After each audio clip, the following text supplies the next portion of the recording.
آدمی اللہ کے راستے میں جاتا ہے، اپنی شہرت چاہتا ہے یا کوئی مال متا کی غرض ہے اور اللہ کا راستہ بھی ہے، تو اسے کیا ملے گا؟ فرمایا کچھ نہیں ملے گا، کچھ نہیں ملے گا۔ 2-3 دفعہ اس نے پوچھا، ہر مرتبہ یہی جواب ملا، کچھ نہیں ملے گا۔ لوگ پریشان ہو گئے۔ آپ نے فرمایا کہ اللہ تو صرف اسی عمل کو قبول کرے گا جو اللہ کے لیے کیا گیا ہوگا۔ اپنے بارے میں اللہ سے کہنے لگا شیطان کہ انا خیر منہ، میں آدم سے اچھا ہوں، اپنے بارے میں۔ حالانکہ آدم کو تو اللہ تعالیٰ نے پسند کر کے چن کر کے بنایا ہے، چھانٹا ہوا ہے بندہ آدم۔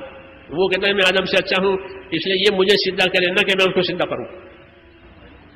اپنی خوبی دیکھ رہا، آدم علیہ السلام میں اس کو خوبی اس کو نظر نہیں آتی، یہ اس کا کام ہے۔ آدمی کا نفس، آدمی اور شیطان اپنی خوبیاں بتاویں اور دوسروں کی خرابیاں اس کے سامنے، اور بدگمانی لاتا ہے۔ علماء نے کہا ہے کہ سب سے زیادہ بدگمانیاں شیطان دینداروں میں پھیلاتا ہے، دینداروں میں بدگمانیاں، اس نے یہ کر دیا ہوگا، اس نے یہ کر دیا ہوگا، اس نے یہ کر دیا ہوگا، حالانکہ حقیقت کچھ بھی نہیں ہے، بدگمانی ہے۔ دین نے حکم دیا ہے کہ اچھا گمان رکھو۔ مولانا الیاس صاحب رحمۃ اللہ علیہ فرماتے تھے کہ ہماری تحریک یہ تو خوبیوں کا لین دین ہے۔ مسلمانوں کی خوبیاں دیکھو، جماعت اس لیے ہوتی ہے، جماعت میں 8-10 آدمی ہوتے ہیں، ہر آدمی میں خوبی ہوتی ہے، تو ایک دوسرے کی خوبیاں اس سے مستفید ہو جاؤ، خوبیاں جمع کرو، ایک دوسرے کی خوبیاں لو۔ یہ ذکر کرنے والا ہے، یہ خدمت کرنے والا ہے، یہ عبادت کرنے والا ہے، یہ بھاگ دوڑ کرنے والا ہے، یہ تشکیل کرنے والا ہے، ہر ایک کی الگ الگ ہوتی ہے۔ 5 انگلیاں ایک سے نہیں بنائی اللہ نے،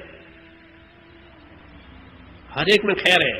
حضور فرماتے ہیں الناس معادن کمعادن الذهب والفضة، کہ لوگ اپنی جگہ ایسے قیمتی ہیں جیسے سونے اور چاندی کی کانیں ہوتی ہیں، ایک ایک آدمی سونے کی کان کی طرح سونا بھرا ہوا ہے اس میں۔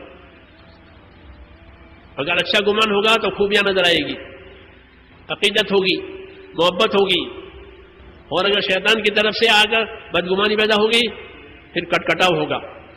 سب سے پہلا اثر بدگمانی کا تعاون ختم ہو جائے گا، ذہن تعاون نہیں کرے گا کہ میں نہیں جانتا یہ جانے۔ ہاں کیوں؟ کہ اس کو بدگمانی پیدا ہو گئی ہے۔ جی ہاں، نظر بدل گئی ہے تو اس کو اس کی خرابیاں ہی نظر آتی ہیں ذہن میں۔ پہلے خرابیاں بدگمانی کی وجہ ذہن میں نظر آئے گی، پھر زبان پر آئے گی، جب زبان پر آئے گی تو وہی بات غیبت بنے گی، بدگمانی کے بعد غیبت بنتی ہے۔ مولانا یوسف رحمۃ اللہ علیہ فرماتے تھے کہ غیبت کا گناہ ایسا ہے کہ اس کی نقد سزا ملتی ہے۔ غیبت کی نقد سزا کیا؟ کہ ان کے دل پھٹ جائیں گے۔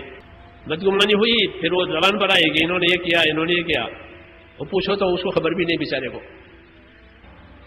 ہاں، پھر زبان پر تذکرہ آیا کہ غیبتیں ہوئی کہ بھائی اب دل پھٹیں گے،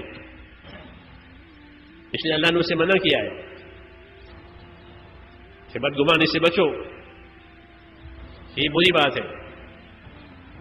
اسلامی معاشرت میں اس کا حکم نہیں ہے کہ کوئی بدگمانی کرے، کسی کا عیب نظر آوے تو چھپا دو، حیات الصحابہ پڑھنا، عیب ہے کہ چھپاؤ، معاشرے میں ماحول میں اس کو ظاہر مت کرو، چرچا مت کرو۔ جو بھائی کا عیب چھپائے گا اللہ اس کا عیب چھپائے گا، جو بھائی کا عیب کھولے گا اللہ اس کا عیب کھولے گا۔ صحابہ اس پر بہت زور دیتے تھے، عیب اور چھپاؤ۔ حمیت الباطل بہتر کے ذکر ہی، حضور فرماتے کہ ماحول میں کوئی باطل چیز پیش آئی ہے کہ اس کا ذکر چھوڑ دو، اس کو زبان بلانا چھوڑ دو تاکہ وہ دفن ہو جائے۔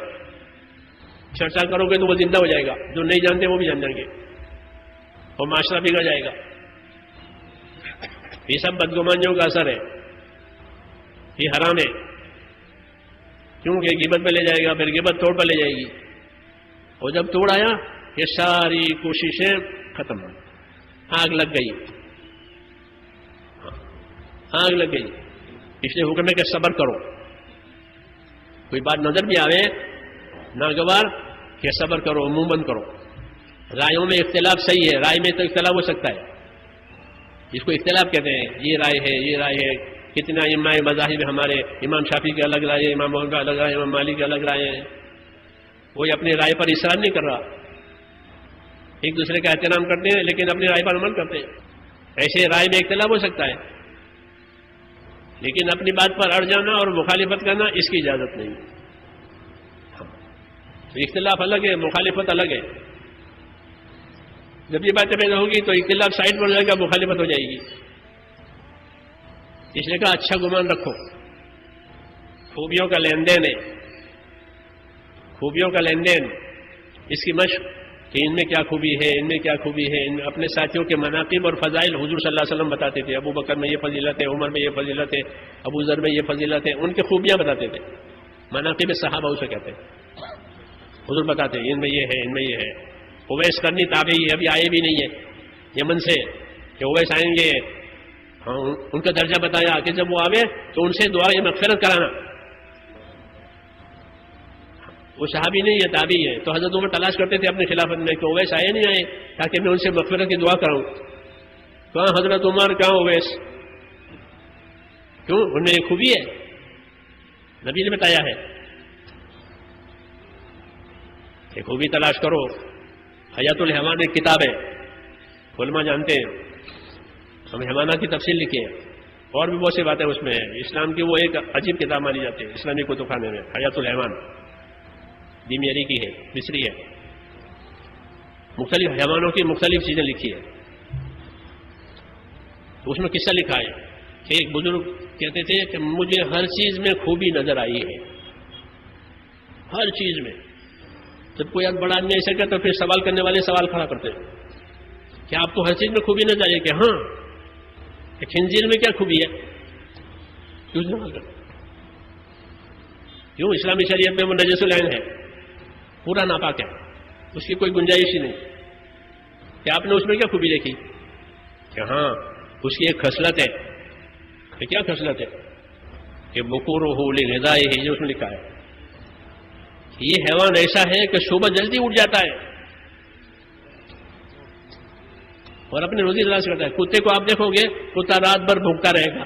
وہ صبح آپ نماز پڑھنے جاؤ گے نا تو کہیں پڑا ہوا ہوگا، صبح میں یہ سو جاتا ہے. اور یہ کہ صبح جلدی اٹھ جائے گا، اپنی روزی تلاش کرتا ہے. یہ اس کی خصلت ہے. یہ میں نے اس میں دیکھی بکورہ لغذائہ. تو خوبی تلاش کرنے والے کو ہر چیز میں خوبی ملتی ہے. اور جس کی نظر خوبیوں سے بند ہو جاوے تو لوگ نبی کو پاگل کہتے تھے کہ نبی کے پاگل ہے. تو ان کو پاگل پر نظر آیا، نبی کا دیوانگی نظر آئی. ہاں نعوذ باللہ. ابو لہب کہتا تھا کہ یہ جھوٹا ہے، حضور صلی اللہ علیہ وسلم اس کو جھوٹ نظر آیا، یہ پاگل پر نظر آیا. یہ کیوں؟ کہ ان کی اپنی نگاہ غلط ہے. یہ اندھے ہیں، یہ اندھے ہیں، ان کے سامنے روشنی نہیں ہے، نبوت ہے. تو آدمی کا دل اندھا ہو جاتا ہے، خرابیاں نظر آتی ہیں. تو تبلیغ میں اس کی مشق ہے. مسلمانوں کی خوبیاں دیکھو. شہر والوں کی خوبی الگ ہے، دیہات والوں کی خوبی الگ ہے، تاجروں کی خوبی الگ ہے، ملازمت کرنے والوں کی خوبی الگ ہے. مولانا الیاس صاحب میوات والوں سے کہتے ہیں تمہارے اندر دو خوبیاں ہیں. کہ کیا دو خوبیاں؟ کہ سادگی ہے، سادگی ہے زندگیوں میں، اور جفا کشی ہے. جفا کشی ہے، پیدل چلیں گے. کہ تمہارا یہ دو خوبی ہے. یہ دونوں خوبیاں دین میں بڑی مددگار ہیں.